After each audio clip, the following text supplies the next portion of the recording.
اما بعد اعوذ باللہ من الشیطان الرجیم بسم اللہ الرحمن الرحیم کنتم خیر امت اخرجت للناس۔ اللہ تبارک و تعالیٰ نے اس آیت کریمہ میں مسلمانوں کا مقصد وجود بتایا ہے کہ مسلمانوں کو کس مقصد سے پیدا کیا گیا ہے۔ کہا کنتم خیر امہ، تم بہترین امت ہو، اخرجت للناس، تم کو پیدا کیا گیا ہے انسانوں کے لیے۔ تو ایک مسلمان کو صرف اپنی فکر نہیں ہوگی کہ میں کیسے جہنم سے بچ جاؤں، ایک مسلمان کو صرف مسلمانوں کی فکر نہیں ہوگی کہ مسلمان کیسے جہنم سے بچ جائیں، اس کو فکر ہوگی سارے انسانوں کی کہ سارے انسان کیسے جہنم سے بچ جائیں۔ یہ فکر کیسے پوری ہوگی، کیسے سارے انسان جہنم سے بچیں گے؟ اللہ نے ترکیب بتائی، کہا تأمرون بالمعروف وتنہون عن المنکر، تم اچھی باتوں کا حکم دو گے اور بری باتوں سے روکو گے۔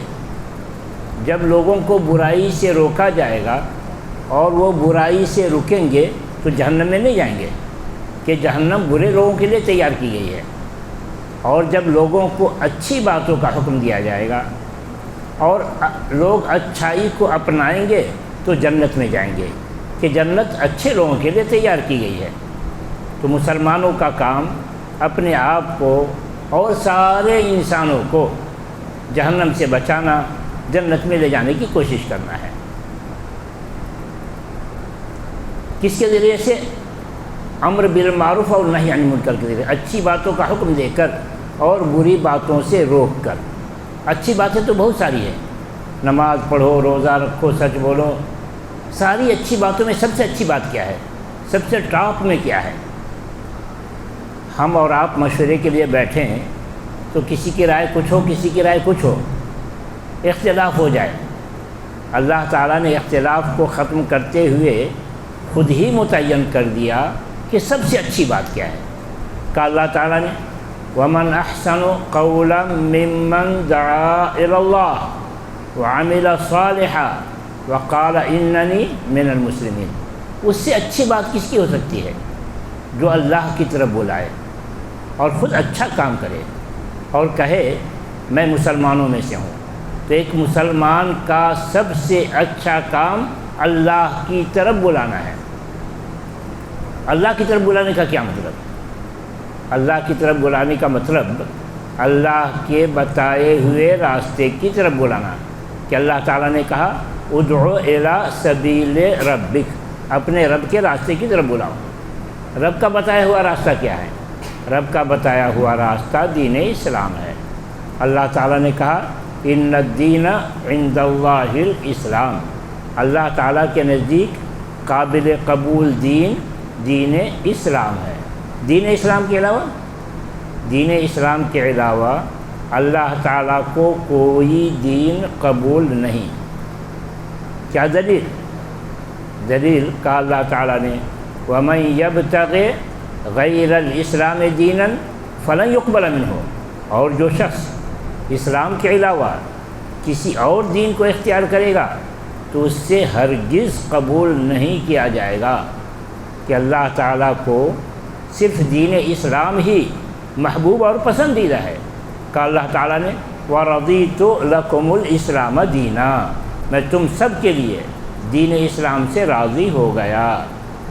آخر دین اسلام کی کیا خوبی ہے جس کی وجہ سے اللہ اسے پسند کرتا ہے، اور دین اسلام کے علاوہ دوسرے دین کی کیا خرابی ہے جس کی وجہ سے اللہ اسے ناپسند کرتا ہے؟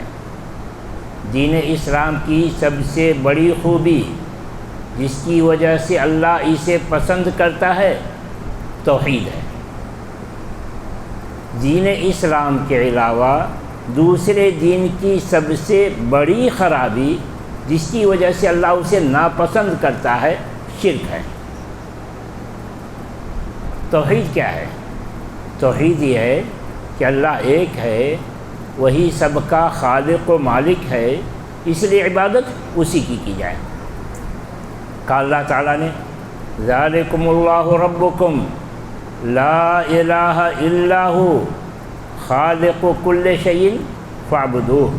ذالکم اللہ ربکم، وہی اللہ تم سب کا رب ہے، سب کو پالنے والا وہی ایک اللہ ہے۔ لا الہ الا ہو، اللہ کے علاوہ کوئی اور عبادت کے قابل نہیں ہے۔ کوئی اور عبادت کے قابل کیوں نہیں ہے؟ جواب ہے خالق و کل شیء، اس لیے کہ وہی ہر چیز کو پیدا کرنے والا ہے۔ فاعبدوہ، تو عبادت اسی کی کرو، عبادت خالق کی کرو، مخلوق کی نہیں۔ اور جان لو اللہ تنہا خالق ہے، اس کے علاوہ جتنی چیزیں ہیں سب مخلوق ہیں۔ کہا اللہ تعالیٰ نے والذین یدعون من دون اللہ لا یخلقون شیئا وہم یخلقون، اللہ کے علاوہ جس کو بھی لوگ پکارتے ہیں انہوں نے کسی چیز کو پیدا نہیں کیا ہے، وہ تو خود پیدا کیے گئے ہیں۔ تو اپنی جیسی مخلوق کی عبادت کر کے کیا پاؤ گے؟ تم بھی اللہ کی مخلوق، اللہ کے علاوہ جس کی بھی عبادت کرتے وہ بھی مخلوق، تو اپنی جیسی مخلوق کی عبادت کر کے کیا پاؤ گے؟ ان الذین تدعون من دون اللہ عباد امثالکم، اللہ کے علاوہ جس کو بھی تم پکارتے ہو وہ اللہ کے بندے ہیں، وہ اللہ کی مخلوق ہیں جیسے تم بھی محتاج، وہ بھی محتاج، بلکہ وہ تم سے زیادہ محتاج۔ اللہ کے علاوہ جس کو بھی تم پکارتے ہو وہ بھی محتاج، تم بھی محتاج، بلکہ وہ تم سے زیادہ محتاج۔ تم سے زیادہ محتاج کیسے بھائی؟ ہم سے زیادہ محتاج کیسے وہ؟ اس لیے کہ اگر درگاہ پر جا کر مانگتے ہو تو سوچو وہاں دفن ہے، کس نے جا کر دفن کیا؟ تم جیسے کسی انسان نے کندھا لے کر کے اٹھا کر کے آئے، قبر کھودا، دفن کیا، تو تم محتاج ہو، وہ زیادہ محتاج کہ تو نے اس کو دفن کیا۔ کہتے ہو اگر زندہ ہے تب تو پھر بڑا ظلم تم نے اس کے کیا، زندہ انسان کو دفن کر دیا، تب تو تم سزا کے مستحق ہو۔ پھر جس نے بھی دفن کیا وہ سب سزا کے مستحق ہیں۔ اللہ تعالیٰ کہتا ہے اموات غیر احیاء، وہ مر چکے ہیں، زندہ نہیں ہیں۔ وما یشعرون ایان یبعثون، ان کو خود پتہ نہیں کیسے اٹھایا جائے گا۔ اور اگر قبر پس حاضری نہیں دیتے، ڈھانچے کی عبادت کرتے ہو، تو ذرا سوچو ڈھانچہ تیار کیا کس نے؟ کسی انسان نے۔ جہاں عبادت کرتے ہو وہاں رکھا کس نے؟ کسی انسان نے۔ اگر اس کو کوئی اٹھا لے جائے اپنے آپ کو بچائے گا؟ نہیں۔ تو پھر اس ڈھانچے کی عبادت کر کے کیا ملے گا جو اتنا بے بس؟ کہتا ہے اللہ تعالیٰ اتعبدون ما تنحتون، کیا تم عبادت اس کی کرتے ہو جس کو اپنے ہاتھ سے بناتے ہو؟ ارے عبادت تو اس کی کرو، واللہ خلقکم وما تعملون، جس نے پیدا کیا اس کی عبادت کرو۔ یہ جو ڈھانچہ تم نے تیار کیا ہے کیا اس میں جان ہے؟ کیا اس میں جان ہے؟ اللہ تعالیٰ کہتا ہے اَلَهُمْ أَرْجُلٌ يَمْشُونَ بِهَا، تو نے پیر تو بڑے بنا دیے ہیں مگر اس پیر میں چلنے کی طاقت کون دے گا؟ کیا اس کے پاس پیر ہے جسے چلے؟ کہو ذرا 2 قدم آگے پیچھے ہو لو، نہیں ہو سکتے۔ تو نے ہاتھ تو بڑے بڑے بنا دیے ہیں مگر ہاتھ میں پکڑنے کی طاقت کون دے گا؟ ام لہم ایدی یبطشون بہا، اس کے پاس ہاتھ ہے جسے وہ پکڑے؟ نہیں۔ تو نے آنکھیں تو بڑی بڑی بنا دی ہیں جس سے بچے دیکھ کر بھاگتے ہیں، ڈرتے ہیں، مگر اس آنکھ میں دیکھنے کی طاقت کون دے گا؟ ام لہم اعین یبصرون بہا، کیا اس کے پاس آنکھ ہے جس سے وہ دیکھے؟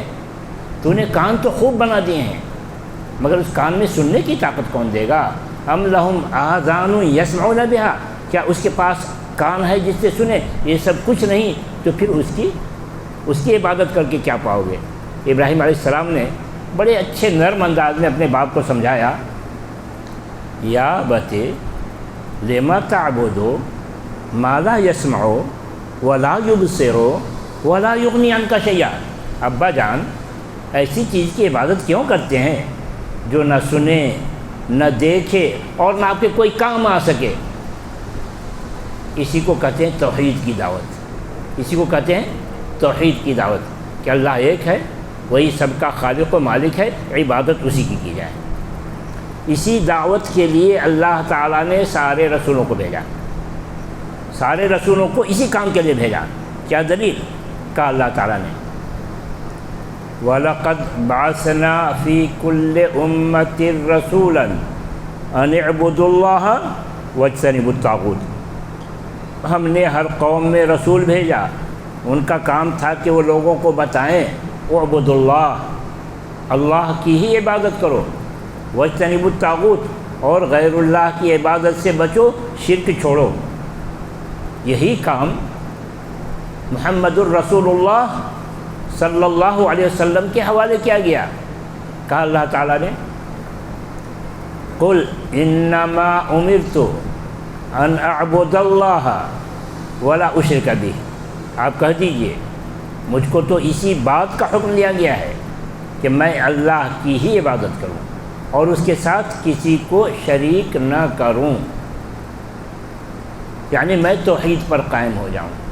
تو کیا میں توحید پر قائم ہو گیا تو میرا کام پورا، نجات مل جائے گی؟ نہیں۔ ارے توحید پر قائم ہے، نجات نہیں، پھر کیا کرنا ہے؟ الیہ ادعو، اسی کی طرف لوگوں کو بلاؤں، اب کام پورا ہوا۔ الیہ ادعو، اسی کی طرف لوگوں کو بلاؤں، اب کام پورا ہوا۔ کیوں لوگوں کو بلاؤں؟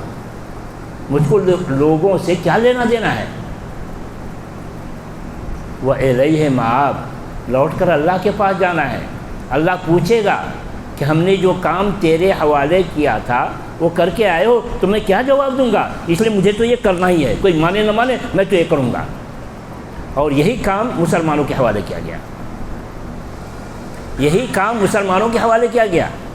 کہا اللہ تعالیٰ نے قل هذه سبیلی ادعو الی اللہ علی بصیرۃ انا ومن اتبعنی، آپ کہہ دیجئے یہی میرا طریقہ ہے کہ میں اللہ کی طرف بلاؤں، علی بصیرۃ، پورے علم و یقین کے ساتھ کہ اللہ ایک ہے، وہی سب کا خالق و مالک ہے، عبادت اسی کی جائے۔ یہ کام کون کرے؟ انا ومن اتبعنی، یہ کام میں کروں یعنی رسول کریں، اور ہر وہ شخص جو میرا اتباع کرے۔ رسول کا اتباع کرنے والا کون؟ سارے مسلمان۔ تو یہ کام کس کا؟ سارے مسلمانوں کا، علماء ہوں یا عوام، مرد ہوں یا خواتین، سب کو توحید کی دعوت دینی ہے۔ سب دیں گے کس کو؟ آپس میں ایک دوسرے کو۔ سب دیں گے کس کو؟ آپس میں ایک دوسرے کو، یا ان سے باہر جو ہے اس کو؟ ان سے باہر جو ہے اس کو، یعنی سارے مسلمانوں پر فرض بنتا ہے کہ غیر مسلم کو توحید کی دعوت دیں۔ تو کیا مسلمان کر رہا ہے؟ نہیں، الا ماشاء اللہ۔ کیوں نہیں کر رہا ہے؟ اس کا سبب بنیادی دو ہے۔ ایک تو بہت سارے مسلمان بلکہ بہت سارے علماء غیر مسلم کو اپنا بھائی نہیں سمجھتے۔ جب ان سے کہا جاتا ہے کہ بھئی غیر مسلموں کو دین کی دعوت دیتی ہے، تو بہت سارے علماء کا یہ جواب ہوتا ہے کہ ہمارے مسلم بھائی ہی ہر طرح سے بگڑے ہوئے ہیں، عقیدہ ان کا خراب ہے، اخلاق ان کے خراب ہیں، معاملات ان کے خراب ہیں، تو اپنے بھائی کو چھوڑ کر غیروں کو دعوت دینے جائیں گے؟ تو بھائی مسلم ہمارے بھائی، غیر مسلم کس کے بھائی؟ مسلمانوں میں یہ ذہن پیدا نہ ہونے پائے، اس کے لیے رسول اکرم صلی اللہ علیہ وسلم جب بھی خطاب کرتے تھے مسلمانوں کو بتاتے تھے کہ غیر مسلم تمہارا بھائی ہے، اس کو بھولنا نہیں۔ کہاں بھائی؟ جب بھی خطاب کرتے، جی ہاں جب بھی خطاب کرتے بتاتے مسلمانوں کے غیر مسلم تمہارا بھائی ہے۔ کہاں بھائی؟ خطبہ مسنونہ میں 3 آیتیں سنتے ہیں، ہر جمعہ کو سنتے ہوں گے۔ کیوں 3 آیتوں کا انتظام کیا؟ کہ رسول پڑھا کرتے تھے وہ 3 آیتیں۔ یا ایھا الذین آمنوا اتقوا اللہ حق تقاتہ، یا ایھا الناس اتقوا ربکم الذی خلقکم، یا ایھا الذین آمنوا اتقوا اللہ وقولوا قولا سدیدا۔ ان تینوں میں سے بیچ کی آیت پر ذرا غور کر لیجیے۔ کہتا ہے اللہ تعالیٰ یا ایھا الناس اتقوا ربکم الذی خلقکم من نفس واحدہ، اے انسانوں ڈرو اپنے اس رب سے جس نے تم سب کو پیدا کیا ایک ذات سے۔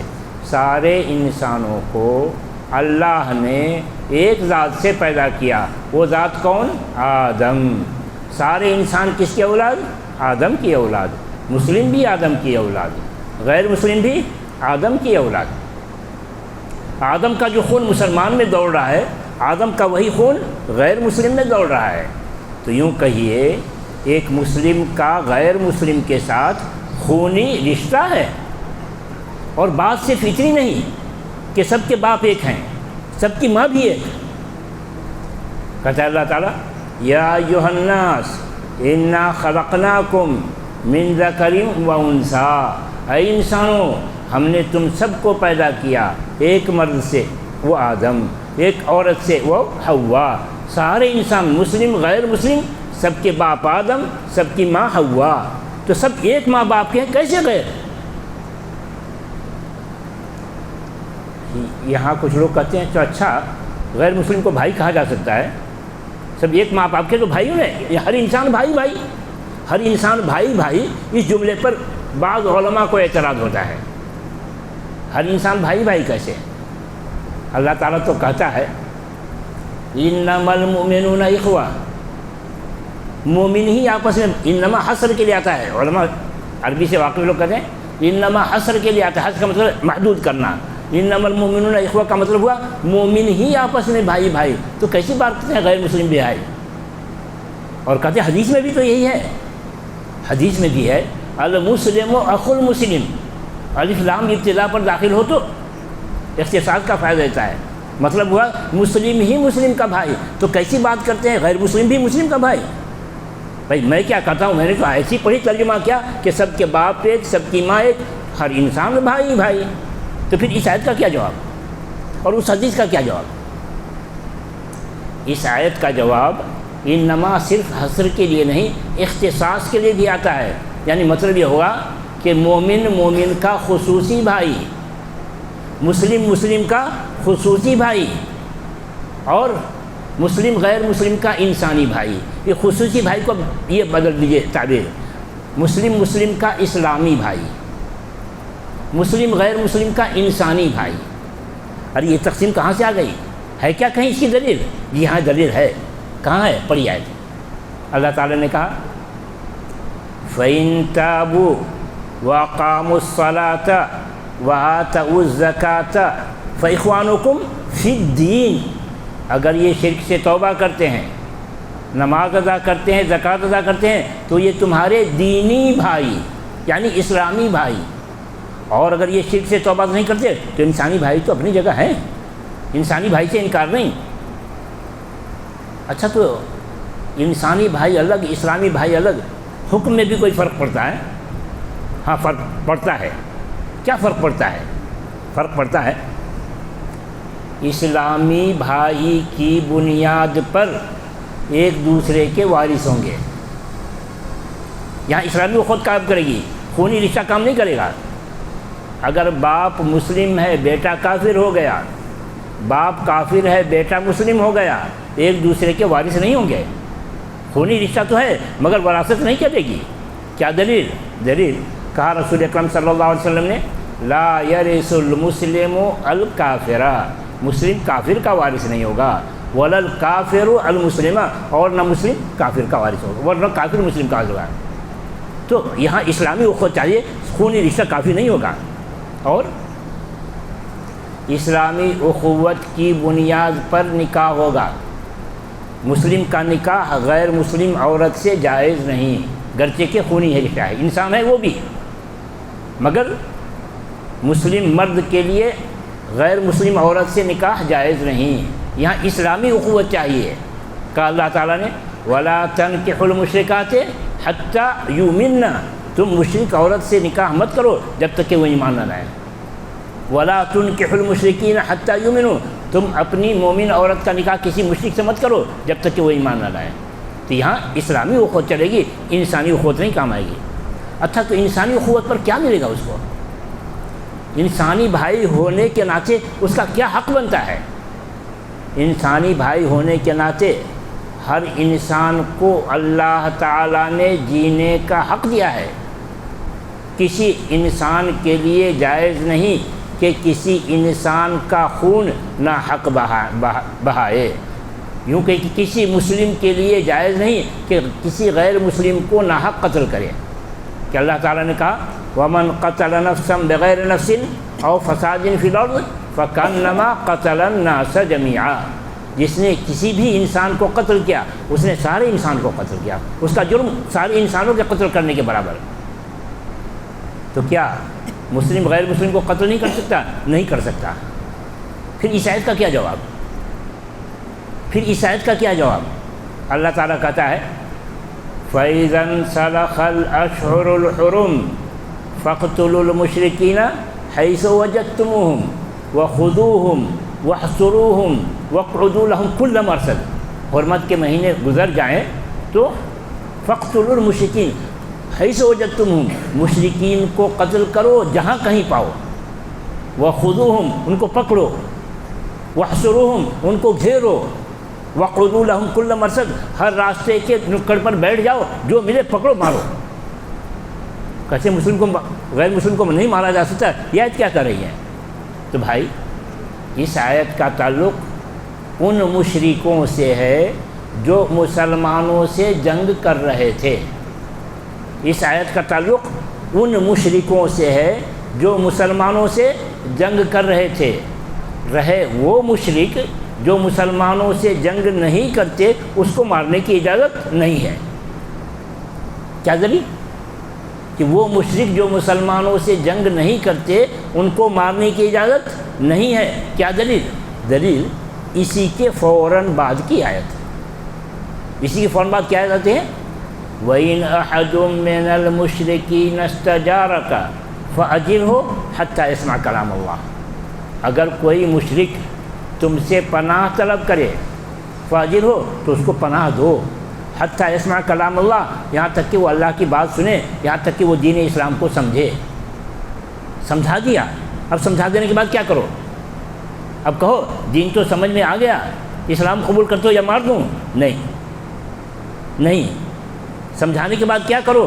کہا ثم ابلغہ مأمنہ، حتیٰ یسمع کلام اللہ ثم ابلغہ مأمنہ، دین سمجھانے کے بعد اس کو ایسے محفوظ مقام پر پہنچاؤ جہاں اس کی جان کو خطرہ نہ ہو۔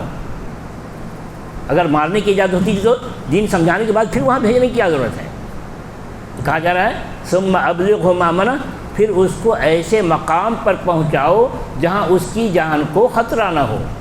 تو بات سمجھ میں آئی کہ وہ مشرک جو مسلمانوں سے جنگ کریں صرف اس کو مارنے کی اجازت ہے، دوسروں کو نہیں، بلکہ کھل کر کہا اللہ تعالیٰ نے دوسری آیت میں وَقَاتِلُوا فِي سَبِيلِ اللَّهِ الَّذِينَ يُقَاتِلُونَكُمْ وَلَا تَعْتَدُوا، تم سے جو جنگ کرتے ہیں انہی سے جنگ کرو، اس سے آگے مت بڑھو، جو جنگ نہیں کرتے اس سے جنگ نہیں، بلکہ جس سے جنگ چل رہی تھی وہ جنگ روک دے تم پر روکنا واجب، نہیں کہو گے کہ تو کمزور پڑ گیا ہے آج مار کر کے دم لیں گے، نہیں، کہا اللہ تعالیٰ نے فَإِنِ اعْتَزَلُوكُمْ فَلَمْ يُقَاتِلُوكُمْ وَأَلْقَوْا إِلَيْكُمُ السَّلَامَ، اگر وہ جنگ سے علیحدگی اختیار کرتے ہیں، بھائی اب ہم جنگ نہیں چاہتے، فَإِنِ اعْتَزَلُوكُمْ وَلَمْ يُقَاتِلُوكُمْ اور عملاً جنگ چھوڑ دیتے ہیں،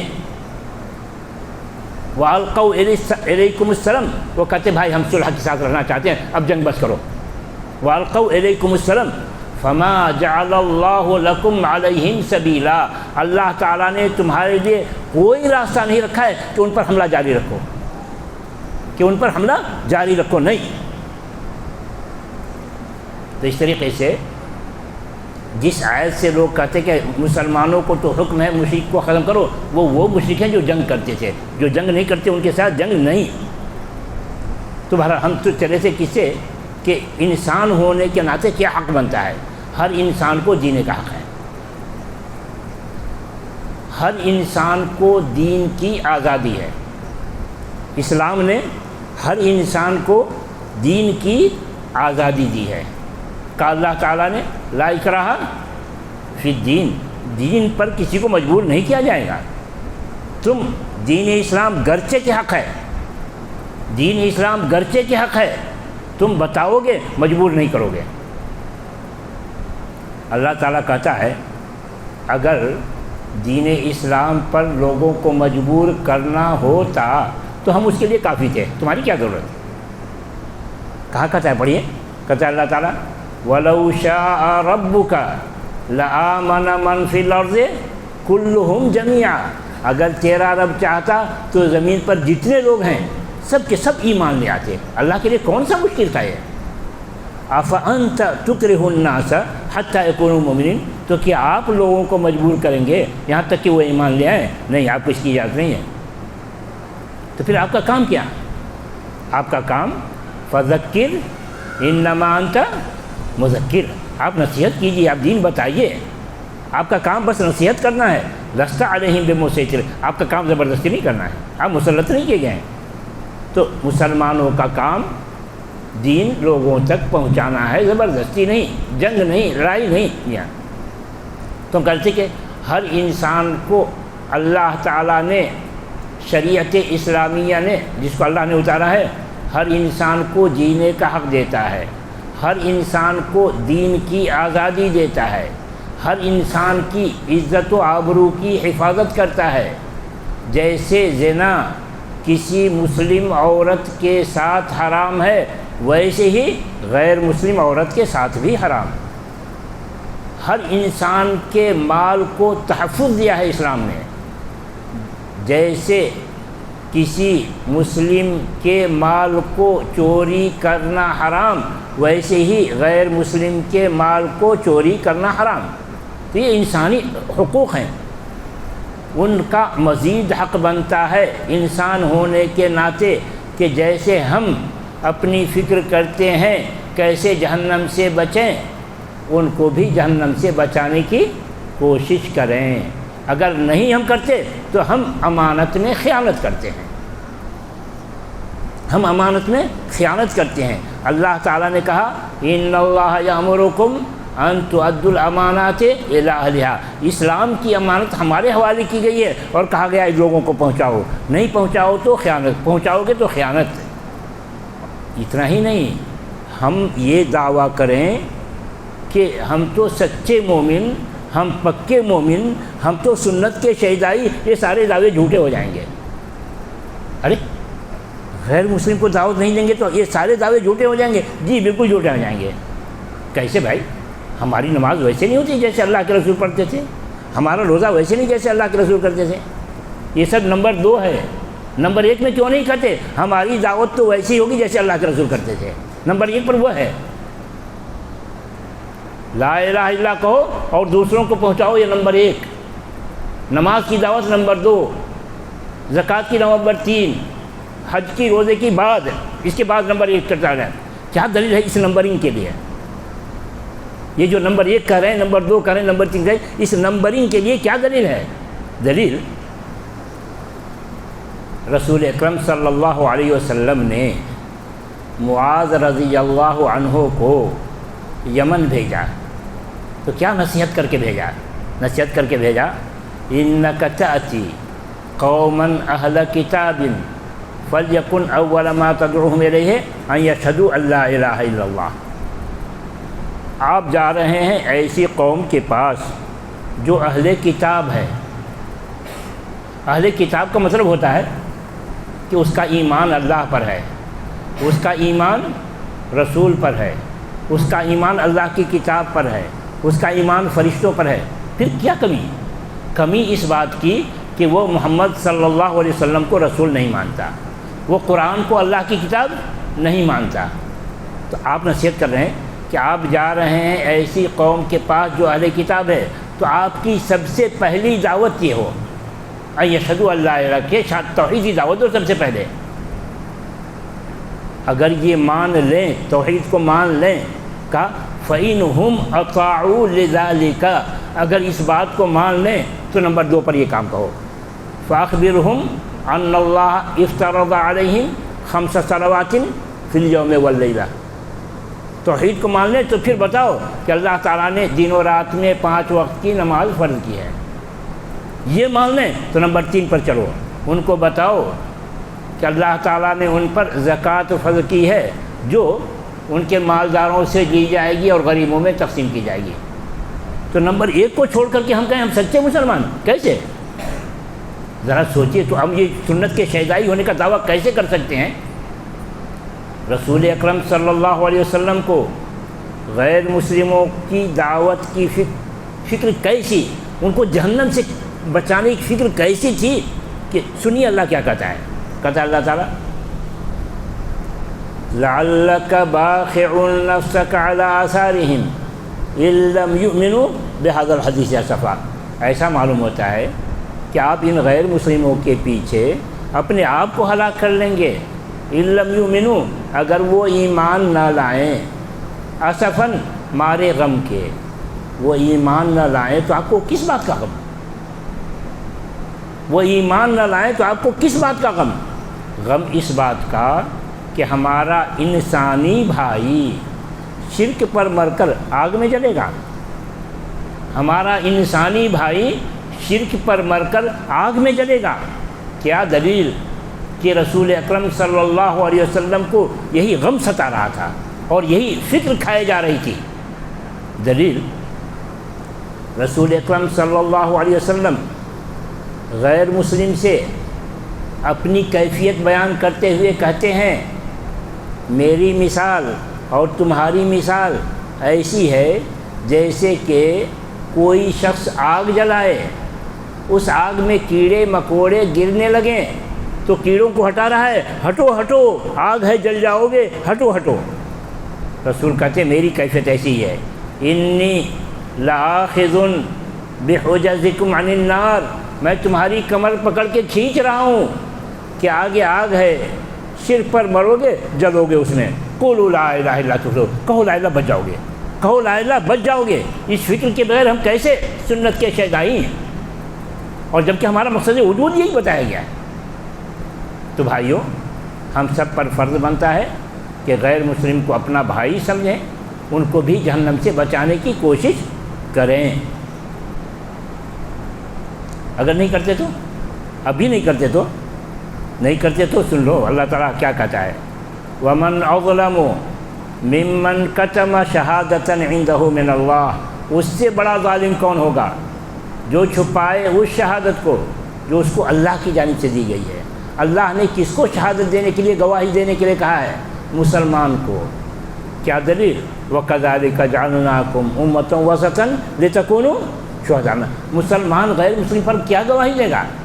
وہی گواہی دے گا جس کی گواہی سارے رسول دیں گے، اور وہی گواہی جس کی گواہی اللہ تعالیٰ دیتا ہے. کیا اللہ تعالیٰ گواہی دیتا ہے؟